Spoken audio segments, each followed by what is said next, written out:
तो अगर आपकी मूवी किसी छोटे स्टूडियो की हो तो आप उसको रिलीज करते हुए कितनी चीजों का ख्याल रखोगे? Number 1 story, number 2 budget, number 3 release date. अब रिलीज डेट का नाम मैंने इसलिए लिया क्योंकि अगर आपकी मूवी के साथ मार्वल जैसा स्टूडियो अपनी मूवी निकाल रहा हो तो काफी हाईली चांसेस है कि आपकी मूवी बॉक्स ऑफिस पर उतना परफॉर्म ना कर पाए जितना कि वो डिजर्व करती है। वेल ऐसा ही कुछ हुआ था 2022 और 2024 में पाकिस्तानी मूवीज के साथ। तो गवर्नमेंट से ये डिसाइड हुआ था कि हर त्योहार पे फॉरेन फिल्म जो है वो 10-15 दिन के बाद लगेगी। फॉरेन फिल्में जरूर आए, जरूर लगे, मगर ये हमें नुकसान ना दे।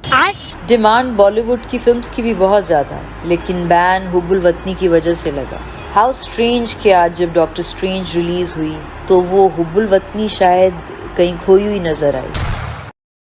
तो 3 मई 2022 को पाकिस्तान की 5 मूवीज आनी थी, जो कि काफी स्मार्ट मूव था ऑडियंस को थिएटर्स में वापस लाने का विदाउट एनी फॉरेन स्टफ। और ये इन एक्टर्स की मूवी थी जो पाकिस्तान में वन ऑफ द बेस्ट हैं, जैसे कि जावेद शेख, हानिया आमिर, एहसान खान, नूरुल हसन और भी बहुत। लेकिन यहाँ आ जाता है एक मसला।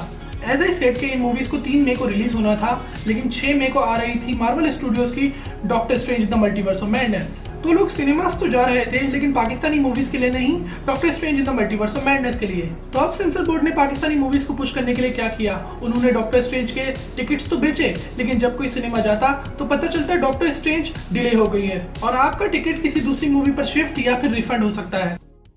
जो जॉब है ना हम वो छोड़ के आए हैं। आपकी बात बिल्कुल बजा है, मगर सिर्फ हमारे शहर में नहीं, पूरे पाकिस्तान में मेरे भाई दूसरे शहरों में हम गए तो मेंशन कर दो। साइंस 5 बजे का शो हो रहा है ना, सुबह 10:15 का शो था, वो आप लोगों ने नहीं दिखाया, तो आप फिर आप पोस्ट करें। इस वजह से नहीं किया, उन्होंने पहले 11 बजे का टाइम दिया। ये जो 5 बजे का देख के आए, उसके बाद उन्होंने फिर 1 बजे का टाइम दिया।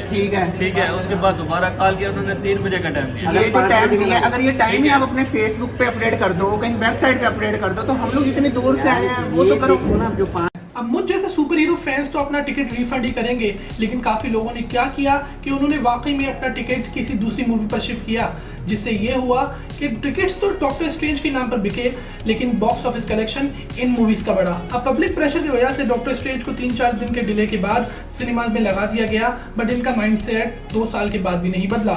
अब 2 साल के बाद आने वाली डेडपूल एंड वुल्वरीन के साथ भी बिल्कुल ऐसा ही हुआ।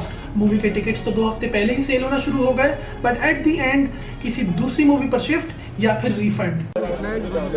आज में से कौन-कौन से स्लॉट्स अवेलेबल है?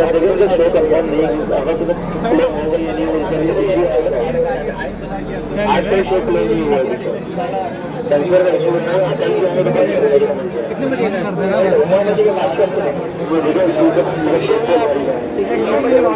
और हैरानी की बात यह है कि पाकिस्तान की पहली animated movie the glass worker और डेडपूल एंड वुल्वरीन की रिलीज डेट बिल्कुल सेम थी। अब सवाल ये है कि क्या पाकिस्तानी मूवीज इतनी बुरी होती है कि इनके डायरेक्टर्स को अपना बॉक्स ऑफिस जनरेट करने के लिए इस तरीके के प्लान करने पड़ते हैं? जिसका जवाब है बिल्कुल भी नहीं। जिसकी सबसे बड़ी मिसाल है 2015 में आई गई जवानी फिर नहीं आनी, जो कि हॉलीवुड और बॉलीवुड मूवीज के साथ सिनेमाज में रिलीज हुई थी, लेकिन उसके बाद भी इस मूवी ने 8.5 करोड़ के बजट के बाद 50 करोड़ का बिजनेस किया, जिसका बाद में सीक्वल भी आया और वो भी क्रिटिकली और कमर्शियली दोनों तरीके से हिट रहा। और भी कई ऐसी पाकिस्तानी मूवीज हैं जो कि स्टोरी वाइज काफी बेहतर है और एज अ मूवी लवर तुम्हें लाजमी देखनी चाहिए। अब एज अ मूवी लवर और more importantly as a Pakistani मुझे काफ़ी दुख होता है कि हम अपनी मूवीज़ को बिना देखे ही गाली देते हैं, लेकिन ऑन दी अदर हैंड जिस तरीके से पाकिस्तानी मूवीज़ अपना बॉक्स ऑफिस बना रही हैं वो भी टोटली गलत है।